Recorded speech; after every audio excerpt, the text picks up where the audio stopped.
ශ්‍රී ලංකාවේ ඉතිහාසයේ අතිශය කැළඹිලි සහිත යුගයක් ගෙන කියවෙන සත්‍ය සිදුවීම් මාලාවක් පාදක කරගත්තා කියලා කියවෙන අලුත්ම සිනමා නිර්මාණයක් ගැන තොරතුරු ටිකක් අපිට ලැබිලා තියෙනවා.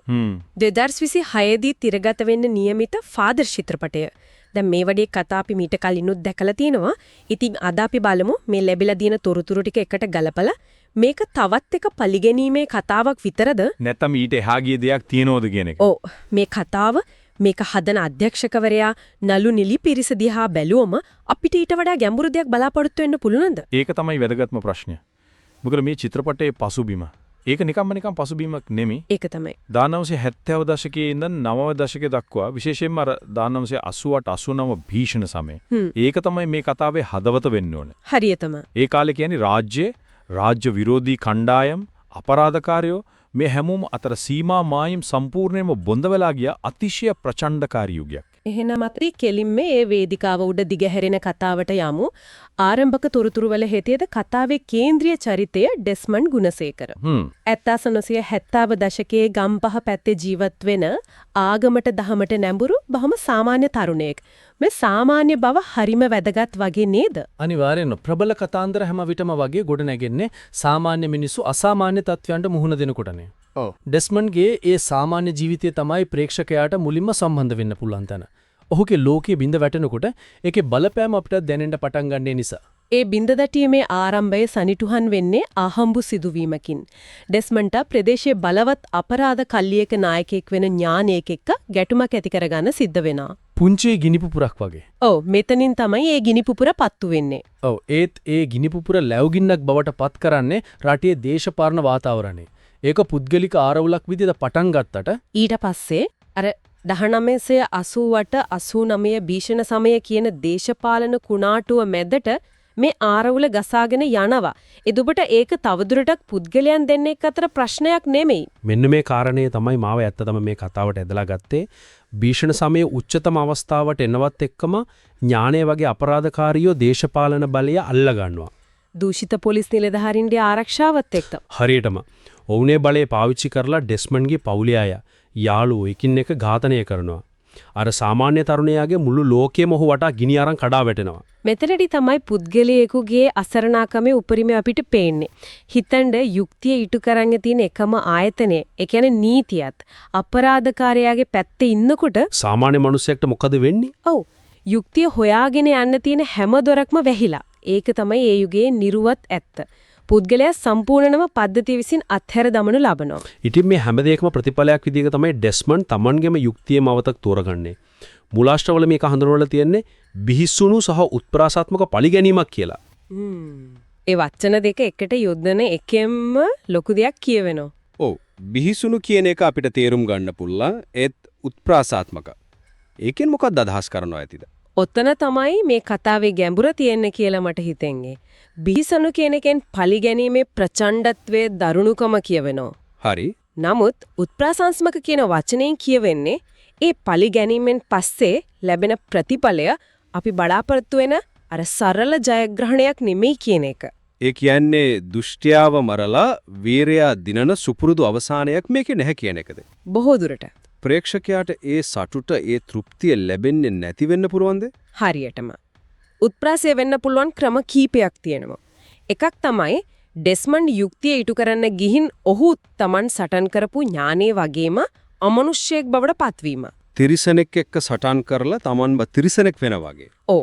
අනෙක් පැත්තෙන් ඔහුගේ මේ බිහිසුණු පරිගැනීමෙන් පස්සේ සමාජයේ කිසිම දෙයක් ඇත්තරම වෙනස් නොවීම.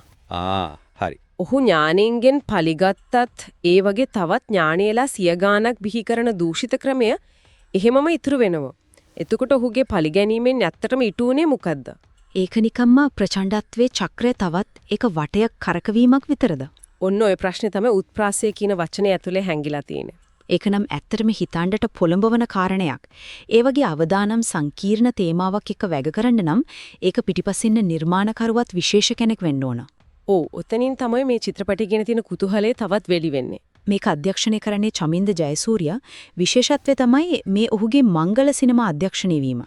ඒත් ඊටත් වඩා වැදගත් මේකේ ඇත්තටම අවධානය යොමු වෙන්න ඕන කාරණයක් තියෙනවා. ඒ මොකද්ද? චමින්ද ජයසූරිය කියන්නේ ශ්‍රී ලංකාවේ ප්‍රමුඛ පෙළේ මානව හිමිකම් ක්‍රියාකාරිකයෙක්. අන්න ඒක. මංගල සිනමා නිර්මාණයට මේ වගේ මාතෘකාවක් තෝරා ගැනීමයි ඔහුගේ පසුබිමයි අතර ලොකු සම්බන්ධයක් තියෙනව නේද? අනිවාර්යයෙන්ම. ඒක තමයි මේ චිත්‍රපටයේ තවත් එක පරිගැනීමේ කතාවක් කියන රාමුවෙන් එළියට පනින්න තියෙන ලොකුම ඉඩකඩ. මානව හිමිකම් ක්‍රියාකාරකයෙක් විදියට ඔහු අවුරුදු ගාණක් තිස්සේ අධ්‍යයනය කරලා තියෙන්නේ කතා කරලා තියෙන්නේ මේ වගේම දේවල් ගැන. රාජ්‍ය මර්ධනය, බලය අයුතු ලෙස පාවිච්චි කිරීමේ යුක්තිය නොලැබුණු මිනිසුන්ගේ කතා. ඉතින් ඔහු සිනමාවට එනකොට ඔහු තෝරගන්නෙත් ඒ Taman හොඳටම දන්නා Tamanට දැනෙන මාතෘකාවක්. ඒ නිසා ඔහුනේ කතාව දිහා බලන දෘෂ්ටි කෝණය සාමාන්‍ය සිනමාකරුවෙකුට වඩා ගොඩක් වෙනස් වෙන්න පුළුවන්. ඒ කියන්නේ කතාවේ තියෙන දේශපාලනය මානව හිමිකම් කඩවීම වගේ දේවල් වලට ඔහු වැඩි අවධානයක් දෙයි කියන එකද? ඔව්. ඔහු මේකෙන් හුදි විනෝදාස්වාදයක් දෙනවට වඩා ප්‍රබල සමාජ දේශපාලනික ප්‍රකාශනයක් කරන්න උත්සාහ කරනවා වෙන්න ඇති. හරි. ඔහුට පුළුවන් ඩෙස්මන්ඩ්ගේ පුද්ගලික කතාව ඒ යුගයේදී ඒ වගේ අත්දැකීම් වලට මුහුණ දුන්නු දහස් ගණනකගේ සාමූහික වේදනාවේ සංකේතයක් බවට පත් කරන්න. ඒක තමයි ඒ ඇසින් මේ කතාව දිහා බැලීමේ තියෙන වෙනස. නිෂ්පාදන කණ්ඩායමේ අනිත් අය ගැනත් සඳහන් වෙනවා. චින්තක ජයකොඩි සංගීතය, විශ්වජිත් කරුණාරත්න කැමරාකරණය. ඒ අයත් ප්‍රවීණයන්. ඒකත් මේ දෘශ්‍ය අත්දැකීමට ලොකු ශක්තියක් එක් කරයි. අධ්‍යක්ෂකවරයාගේ සුවිශේෂී පසුබිමත් එක්කම මගේ අවධානය ඊළඟට ඇදී ගියේ නළුනිලි පිරිස දිහා. මොකද මේ වගේ සංකීර්ණ චරිතවලට පණපවන්න නම් ඒකට හරියන රංගන ශක්තියක් තියෙන්න ඕන. ඒක ඇත්ත. මේ ලයිස්තුව දැක්කම නම් මට හිතුනේ මේක නිකම්ම තේරීමක් නෙමෙයි කියලා. කියන්න බලන්න. කවුද ප්‍රධාන චරිත කරන්නේ? ඩෙස්මන්ඩ්. ඒ කියන්නේ අර සාමාන්‍ය තරුණයාගේ ඉඳන් බිහිසුණු පරිගන්නක් දක්වා පරිවර්තනය වෙන චරිතයට පණ දෙන්නේ පූජන දන්දෙනිය. හොඳ තේරීමක්. ඔහුට විරුද්ධව අපරාධ කල්ලිනායක ඥානයේගේ චරිතය නිරූපණය කරන්නේ ජගත් මනුවර්ණ. මේ දෙන්නව එකිනෙකාට මුහුණලා තියෙන එකම මට නම් හරිම ප්‍රබල දෙයක් විදිහටයි පේන්නේ. ඒක ඊටාම බුද්ධිමත් තේරීමක්. ජගත් මනුවර්ණ කියන්නේ හුදු දුෂ්ටියෙක්ගේ චරිතයක් රඟපාන නළුවෙක් නෙමෙයි. නෑ ඒම නෙවෙයි. ඔහු චරිතයකට බුද්ධිමය සමහර වෙලාවට දාර්ශනික ගැඹුරක් එකතු කරනවා. ඒ නිසා ඔහුගේ ඥානය කියන චරිතය එකම මට්ටමේ අපරාධකාරයෙක් වෙන්න එකක් නෑ. ඔහු ඒ චරිතයේ මනෝභාවය ඔහු එහෙම වෙන්න හේතු වුණු කාරණාව පවා සියුම්ම ඉදිරිපත් කරයි. ඒ වගේ සංකීර්ණ දුෂ්ටයෙක් ඉස්සරහා පූජන දන්දෙනියට සිද්ධ වෙනවා. ඒහා සමාන ගැඹුරකින් ඩෙස්මන්ඩ්ගේ චරිතය පෙන්වන්න. ඒ ගැටුම තිරේදී බලන්න ලැබෙන එකම සුවිශේෂී අත්දැකීමක් වේවි. අනිවාර්යෙන්ම. ඒ දෙන්නට අමතර වෙන්න අනිත් නළුනිලි පිරිසත් වගේමයි. සෞම්‍ය ලියනගේ දිල්හානි අශෝකමාලා ප්‍රවීණයෝ. ඔව්. පොලිස් පරීක්ෂක ධම්මික විදියක බිමල් ජයකුඩි, මයිකල් කියන චරිතයට ශ්‍යාම් ප්‍රනාන්දු. මේ හැමෝම Tamanගේ රංගනයෙන් සියුම් දේවල් ප්‍රකාශ කරන්න පුළුවන් අතිශය දක්ෂ ශිල්පීන්. දැන් බලන්න ඒ නළුනිලි ලයිස්තුවම අපිට කතාවක් කියනවා. කොහමද? සෞම්‍ය ලියනගේ ශ්‍යාම් ප්‍රනාන්දු වගේ නළුවන් සම්බන්ධ වෙනවා කියන්නේ මේ චිත්‍රපටයේ බාහිර ක්‍රියාදාමට වඩා චරිතවල අභ්‍යන්තර මනෝවිද්‍යාත්මක ගැටුම් ගැන වැඩි අවධානයක් යොමු කරනවා කියන එකට හොඳ ඉංගියක්. ඒ කියන්නේ වෙඩි තියා ගන්නවට මාරා ගන්නවට වඩා ඒ සිදුවීම් නිසා මිනිසුන්ගේ මනසට වෙන බලපෑම, ඔවුන්ගේ තීරණ, ඔවුන් විදවන හැටි ගැන මේ චිත්‍රපටය කතා කරන්න ඉඩ තියෙනවා.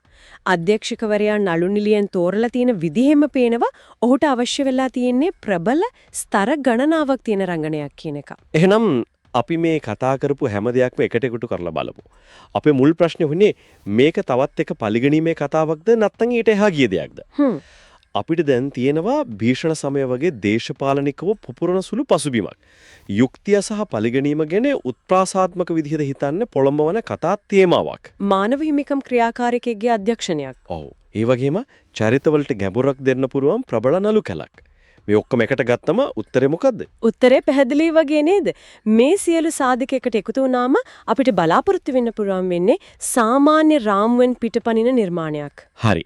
ෆාදර් චිත්‍රපටය ඩෙස්මන්ඩ්ගේ පුද්ගලික පරිගැනීම හරහා යුක්තිය ඉටු නොවන ක්‍රමයක් තුල පුද්ගලයාට අත්වෙන ඉරණම. දේශපාලන ප්‍රචණ්ඩත්වය සමාජයක් විදිහට අපිට කොහොම බලපෑවද? සහ පද්ධතියක් කඩා වැටෙනකොට ඒකේ බර දරන්න වෙන්නේ කාටද කියන එක. හරියටම. ඒ වගේ විශාල ප්‍රශ්න ගැන කතා කරනව බව පේනවා. චිත්‍රපටයේ නම ගැනත් අද වචනයක් කතා කරන්න ඕන. ෆාදර්. ඒ කියන්නේ පියා. ඒකත් කුතුහලයේ දනවන තීරීමක්. ඒ නම පිටිපස්සෙත් ලොකු කතාවක් තියෙන්න පුළුවන්. ඒක ඩෙස්මන්ඩ්ගේ පියා ගැන කතාවක්ද නැත්නම් ඩෙස්මන්ඩ්ම පියෙක් බවට පත් වෙලා ඔහුගේ දරුවන් වෙනුවෙන් කරන සටනක්ද? එහෙමත් නැත්නම් ඊටත් වඩා සංකේතාත්මකව හිතුවොත් සමාජයේ ආරක්ෂකයා රැකවරණිය දෙන්නා විය යුතු පියාවැනි ආයතන, ඒ කියන්නේ රජය, නීතිය අසමත් වීම ගැන උපහාසයක්ද? නවමෙන් අපිට හිතන්න ගොඩක් දේවල් ඉතුරු කරලා තියෙනවා. ඒක ඇත්ත. එසේනම් ෆාද චිත්‍රපටය ගැන දැනට එළියට ඇවිත් තියෙන තොරතුරු විමසා බලපු අපිට පේන්නේ 2026 වසරේදී ශ්‍රී ලාංකීය සිනමාවේ ඊටම වැදගත් කඩේමක් සනිටුහන් කරන්න පුළුවන් නිර්මාණයක් ගැන බලාපොරොත්තු තියාගන්න පුළුවන් කියන එක. ඔව්. අපි කතා කළා වගේම මේකේ තියෙන තීව්‍ර කතාව, අධ්‍යක්ෂකවරයාගේ සුවිශේෂී දැක්ම සහ දායක වන රංගන ශිල්පීන්ගේ ප්‍රබලත්වය නිසා මේක මතු පිටින් පේනවට වඩා ගොඩක් දේවල් කියන සිනමා අත්දැකීමක් වේවි. අවසාන වශයෙන් සිතන්ඩ දෙයක් ඉතිරි කරන්නම්. චිත්‍රපටයේ විස්තරය කියවෙන ඩෙස්මන්ඩ්ගේ පලිගැනීම බිහිසුණු වගේම උත්ප්‍රාසාත්මක එකක් කියලා. අපි හිතමු ක්‍රමයක් විසින් ඔබට යුක්තිය ලබා දීම සම්පූර්ණයෙන්ම පැහැරහරනවා කියලා. ඒ වෙලාවට ඔබ තනිවම යුක්තිය සොයා යාමෙන් ඇත්තටම වෙන්නේ මොකද්ද? ඒකෙන් ප්‍රචණ්ඩත්වයේ චක්‍රය තව තවත් ශක්තිමත් වෙනවද? නැත්නම් අඩුමතරමේ යම් ආකාරයක සාධාරණයක් ඉටු වෙනවද?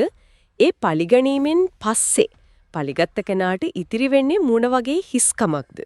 මේ චිත්‍රපටය බලන්න කලින් ඒ ප්‍රශ්නය ගැන හිතන එක මේ කතාව වඩාත් ගැඹුරින් තේරුම් ගන්න හොඳ පටන් ගැනීමක් වේවි.